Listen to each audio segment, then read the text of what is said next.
I want to welcome you, Carmel, to BVI. Thank you so much. It's wonderful to be here. We're very pleased that you can come. So tell me, how is CAP doing in terms of the work you do in Washington? As you said, more for the Democratic side, but then progressive, it seems to be quite active, actually. Yes, we've really just grown by leaps and bounds. Leaps and bounds. Well, I worked at CAP at the beginning in 2004. And I think when I was first there were about 20 of us, and now we have over 350 people working.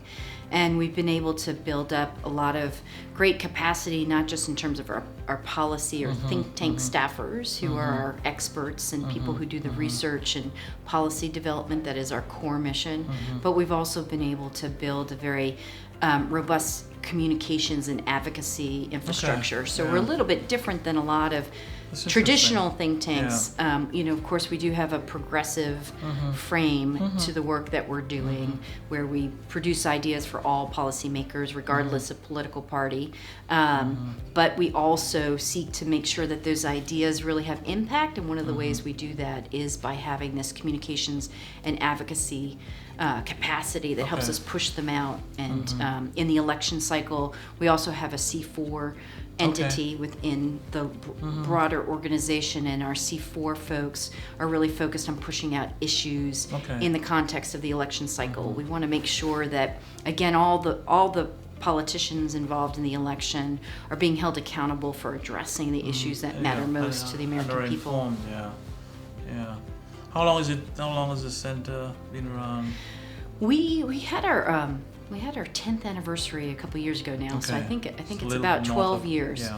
So we're kind of a baby organization in some ways, although we're approaching adolescence, which there's a little bit of growing pains with that.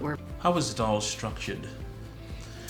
Well, again, we have these core staff who are focused on different policy areas. We really span the gamut. We have people working on national security issues. Our biggest teams are national security, economic policy, and energy and climate policy. Those are sort of the core of the institution. Those teams have been with us from the beginning. They will always be a big part of the organization. But then we have a healthcare team. We have an education team. We have an early education, a K-12, and a higher ed team. We have some groups that really look at issues from a particular lens, so they're very cross-cutting in their nature. An example of that would be is we have a faith team who thinks about how can we push forward a progressive agenda from a lens of faith leadership. We have a 2050 team that's focused on racial and ethnic inequality as we move towards very rapidly a country that is majority minority, and the implications of that for the country is something they really focus on. So those teams are sort of at the heart of the think tank, and then we have a team that's focused on communications, where we have a TV booker, a radio booker, an op-ed expert, and then we have what we call our war room, where it's people who are essentially campaign people who are focused on, again, how to push out issues from a communications and advocacy standpoint. So that's generally speaking how we organize ourselves. Now it's certainly seemingly quite successful. Are there strategic alliances with other entities? Yes, we work in coalition on most of the issues that we're involved in. For example, right now we are very focused on criminal justice reform in the United States, and it's a big issue. It's critical to the success of the United States that we tackle it. It seems to be at least bipartisan. Yes, we're very excited about that, and so we're trying to model good behavior to members of Congress and politicians by also, sometimes outside our comfort zone, working in coalition with organizations that have a a conservative I see bent. In that case, the Koch brothers seem to be interested in that, which is interesting. I mean, there's some things that should not be. Should be beyond the politics, Yes, and we're very hopeful that that's one of them. And I think there's very sincere interest on the part of, conservative actors like the Koch brothers, but also on the part of members of Congress, conservative members of Congress who really want to see this move forward. So, we're hopeful that we'll be able to, that this is something we might be able to get under the current administration. It's definitely a top priority for the president, as we heard last night in the State of the Union address. No, it was interesting the way the approach he took last night, as opposed to, yes, you got a report on the last 7 years, 8 years, whatever it is now, but challenging people to look forward. Yes. We tend to at times get so preoccupied with looking back, and I myself, I hate it. You have to be aware, but what's ahead of us? Exactly.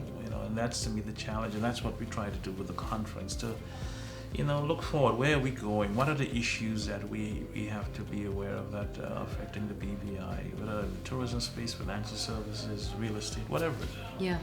And we are a small country. You're not going to get any bigger unless you begin to do like the Chinese. The population will have that because it's very environmentally friendly, sensitive to things like that. But you've got to be aware of the opportunities and the pitfalls out there, and strategically where do you move and how do you move and what have you. And it's this is our sixth conference actually. It's gradually people are beginning to see, we need to discuss these things. Some of the discussions there were very frank today. And that's good. I mean, the premier actually leaned over to the governor and his deputy and said, actually they're the three people that sit on the National Security Council, said we need to meet on Friday on that issue that they're discussing. That's encouraging. Yeah. And I was reading Monocle magazine actually, which I read regularly. It was interesting because in the January segment there were, is it January they did a forecasting, probably the forecast for 2016, that they looked at a number of think tanks around the world and how they were structured. It was an interesting one I was reading in Hong Kong, where they started last year actually, the Asia Institute, but they have there's only 4 of them, which gives me hope.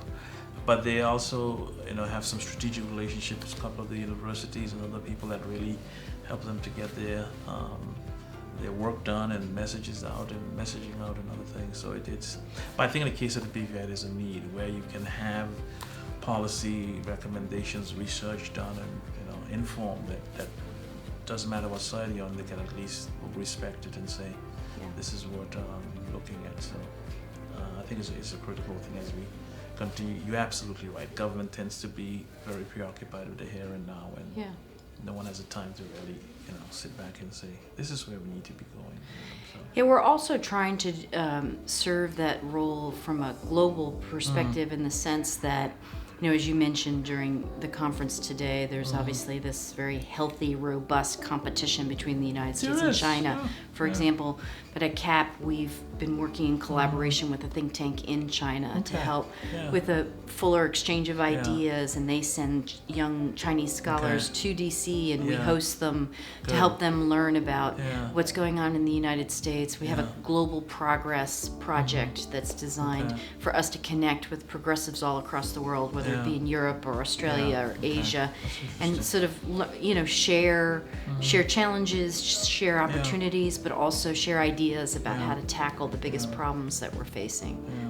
No, it's interesting you mentioned that, because on our tourism panel today, we had someone from a resort in St. Bart's who obviously done some work here, so he knows the BVI quite well. Peter from the Morris, which is a global company now, and Rana from the Las Vegas Convention Center. Some people say, why from Las Vegas? We're doing some strategic things with them. But it's interesting once you start to speak to her, to discuss things, you find that the challenges are much the same. They might be scale-wise different, but the reality is there's some of the same challenges you face. What are these disrupting elements that are out there that we all have to contend with, and government and raising money and keeping your brand. It's whether you're big as they are or small as we are, the issues are the same, so it's interesting. I do really want to thank you for coming, and good to see you. Thank you so much. Yeah,